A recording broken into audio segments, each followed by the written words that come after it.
प्रिय विद्यार्थियों, प्रेम की पीर के कवि घनानंद के कवि की व्याख्या मैं आपको करा रही हूँ। इसी क्रम में आज उनके कुछ अन्य महत्वपूर्ण कवित्वों की व्याख्या मैं आपको कराऊंगी, जिसमें प्रथम कवित्व है अंतर उदेग दाह आखिन प्रवाह आंसू देखी अटपटी चाह भीजनी दहनी है सोई बो न जागी बो हो हंसी बो न रोई बो हो खोए खोए आप ही में चेटक लहनी है जान प्यारे प्राणनी बसत पे आनंद घन विरह विषब दशा मूक लो कहनी है जीवन मरण जीव मीच बिना बन्यो आए हाथ कौन विधि रची नेही की रहनी है। यहाँ पर इस कवित्व में घनानंद ने विरह की विचित्र दशा का वर्णन यहाँ पर किया है। विरह की ऐसी दशा है जिसमें नायिका अपनी सुध-बुध खो बैठती है और विरह द्वारा प्रदान की गई इस पीड़ा को अपने भाग्य की रेखा मानने लगती है। इसमें नायिका कहती है कि अंतर उदेग दाह, विरह के कारण हृदय में जो उद्वेग है, उद्वेग की पीड़ा है, दाह है या उसकी जलन है, वो बहुत ही पीड़ादायक है, कष्टदायक है और विचित्र भी है। आखिन प्रवाह आंसू देखी अटपटी चाह भीजनी दहन है। हृदय में तो उद्वेग है, दाह है, जलन है और आंखों में निरंतर आंसुओं का झरना बहता रहता है। तो ये विचित्र अवस्था है कि यहाँ अग्नि भी है और जल भी है। तो दोनों विपरीत परिस्थितियाँ विरह में नायिका को पीड़ित करती हैं, दग्ध करती हैं। देखी अटपटी चाह भीजनी दहनी है। नायिका कहती है कि प्रेम में ये अनोखी चीज़ देखी गई है जहाँ दाह भी है और भीजना भी है, अर्थात अग्नि भी है और जल भी है। सोई बो न जागी बो हंसी बो न रोई बो। ऐसी विचित्र अवस्था विरह में हो गई है नायिका की। वो कहती है कि ना तो विरह की पीड़ा के कारण मैं सो पाती हूँ, ना ही ठीक से जाग पाती हूँ, ना ही हंस पाती हूँ और ना ही दिल खोलकर रो पाती हूँ। तो ये विचित्र अवस्था विरह में नायिका की हो गई है। खोए खोए आप ही में चेटक की लहनी है। इसके बाद नायिका कहती है कि वह तो अपने आप में खोई खोई रहती है, अर्थात अपनी सुध-बुध खो चुकी है, मानो किसी ने उस पर कोई जादू या टोना कर दिया हो। इस कारण वह अपनी सुध-बुध खो चुकी है। जान प्यारे प्राणनी बसत पे आनंद घन। नायिका कहती है कि हे प्राण प्रिय, आप जानते हो कि तुम मेरे लिए आनंद के घन हो, आनंद की वर्षा करने वाले हो और तुम्हारे ही अंदर, तुम्हारे ही कामना में मानो मेरे प्राण बसे हुए हैं। विरह विषब दशा मुख लो कहनी है और विरह एक विष के समान मेरे सारे शरीर में फैल गया है। उसकी विषम दशा के कारण मैंने मूक धारण कर लिया है, अर्थात मैंने मौन धारण कर लिया है। अपनी विरह के कारण इस दशा का मैं किसी से वर्णन भी नहीं कर पाती हूँ। जीवन मरण जीव मिच बिना बन्यो आए। नायिका कहती है मेरी स्थिति और भी विचित्र हो गई है कि जीवन धारण करते हुए भी मैं मृत के समान हूँ और जीव मीच बिना बन्यो आए, और मेरा जीव, मेरे प्राण मृत्यु के बिना भी मानो चले जाना चाहते हैं। कहने का अभिप्राय है कि जीवन और मृत्यु के बीच में मेरे प्राण झूल रहे हैं, अर्थात प्रिय के दर्शनों के बिना ना तो मैं जी पाती हूँ, ना ही मैं मर पाती हूँ। हाय कौन विधि रची नेही की रहनी है। वो कहती कि हे विधाता, किसने नेह की इस रचना को रचा है, अर्थात प्रेम को किसने रचा है, जिसके कारण मेरी ये विचित्र दशा हो गई है कि ना तो मैं सो पाती हूँ, ना जाग पाती हूँ, ना हंस पाती हूँ और ना ही अपने मन की पीड़ा किसी के सामने अभिव्यक्त कर पाती हूँ, ना ही तो मैं ठीक से जी पाती हूँ और ना ही मैं मृत्यु को प्राप्त होती हूँ।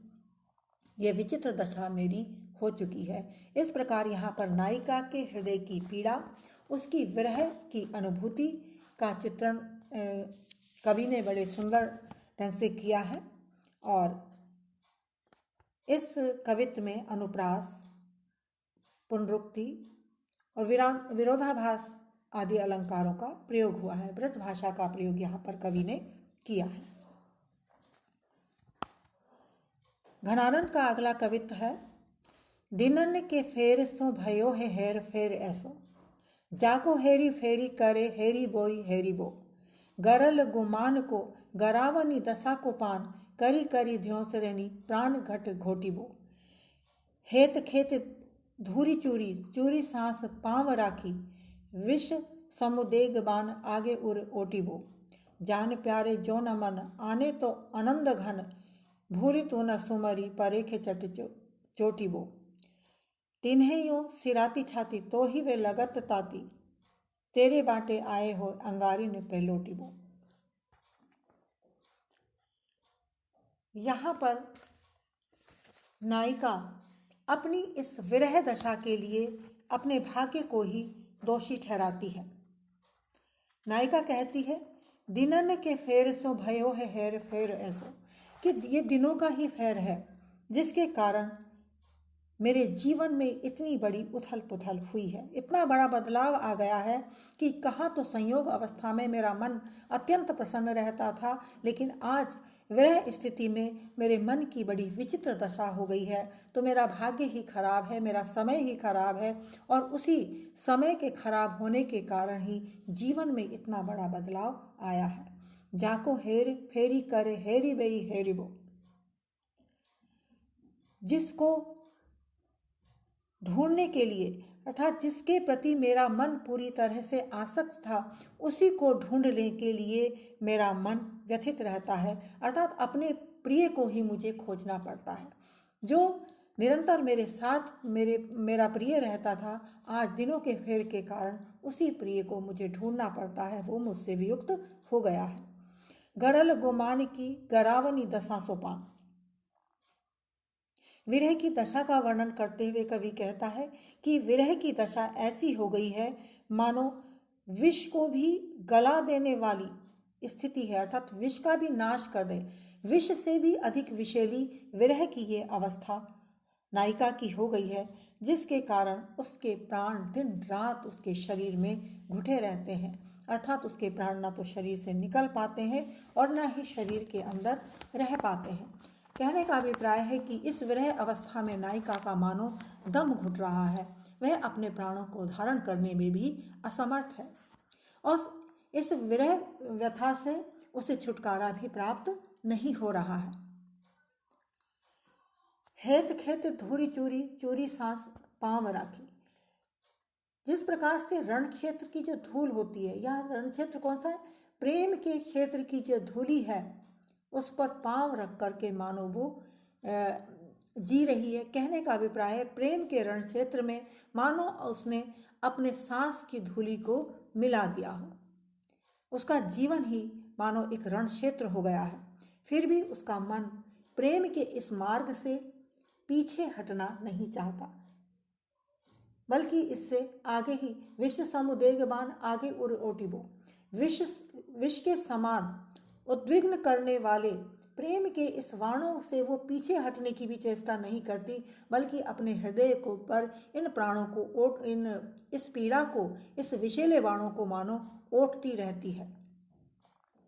जिस प्रकार से महाविष पी जाने पर बहुत अधिक पीड़ा का अनुभव होता है, उसी प्रकार से प्रेम में विरह अवस्था आने पर नायिका के हृदय की दशा हो गई है। जान प्यारे जो न मन आने जो तो आनंद घन, भूरी तो न सुमरी परेखे चख चोटिबो। यहाँ नायिका कहती है कि हे सुजान, यहाँ जान सुजान के लिए प्रयुक्त हुआ है, सुजान यहाँ नायक के लिए प्रयोग किया गया है।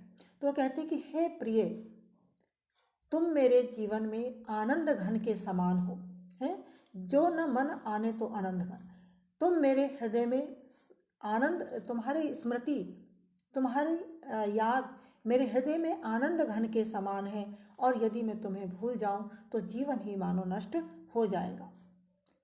तो वो कहती कि भूली तो न सुमरी परेखे चख चोटिबो, कि मेरा मन तुम्हें भूलना नहीं चाहता, तुम्हारे उस कटाक्ष को भूल जाना मेरा मन नहीं चाहता है। तुम्हारे संयोग अवस्था को भले ही वो कितनी पीड़ादायक आज विरह में लग रही हो, लेकिन फिर भी मेरा मन उसको भूलना नहीं चाहता। तिन्हें यो सिराती छाती तो ही वे लगत ताती, जिनको देख करके मेरा हृदय सिरा जाता था, मेरा हृदय तृप्त हो जाता था। आज उसी का स्मरण मेरे हृदय को कष्ट पहुंचाने वाला प्रतीत होता है। तेरे बाटे आयो है अंगारिन पे लौटिबो। अब नायिका स्वयं के लिए कहती है, क्या भाग्य का ये लेख है कि मेरे हिस्से अंगारों पर लौटना आया है। प्रिय के हिस्से तो सुखपूर्वक जीवन व्यतीत करना आया है और मेरे हिस्से अंगारों पर लौटना आया है। कहने का अभिप्राय है कि नायिका कहती है कि जब मेरे भाग्य में ही दुख बधा है तो उसको भोगना ही पड़ेगा। यहाँ इस पद्यांश में घनानंद ने प्रेम की पीड़ा की अभिव्यक्ति करते हुए विरह अवस्था में एक नायिका के उपालंभ का सुंदर चित्रण किया है। एक नायिका अपने नायक को, अपने प्रिय को जो उपालंभ दे रही है, उसका सुंदर चित्रण यहाँ पर घनानंद ने किया है। यहाँ पर एक लोक की आस्था भी अभिव्यक्त हुई है कि मनुष्य के भाग्य में जो सुख दुख लिखे होते हैं वो मनुष्य को स्वयं ही भोगने पड़ते हैं। तो यहाँ नायिका भी विरह अवस्था में प्राप्त होने वाले दुख को भाग्य का लिखा मान करके भोग रही है। इस पद्यांश में रूपक और अनुप्रास अलंकार का सुंदर प्रयोग हुआ है।